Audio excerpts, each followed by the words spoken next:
যে আপনার পাশে আছে, দুঃখের সময় যে নাই, তাকে কি আসলে বন্ধু বলা যায়?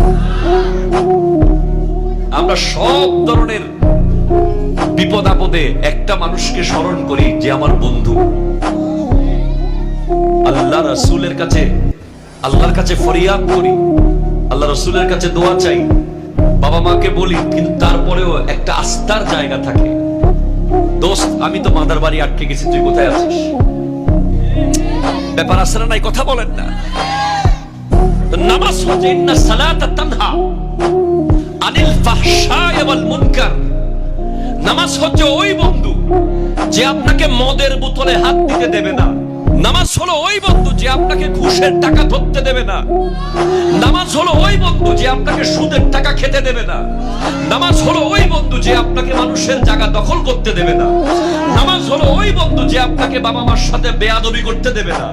নামাজ হলো ওই বন্ধু যে আপনাকে বিনয়ী বানাবে, নম্র বানাবে, ভদ্র বানাবে, সভ্য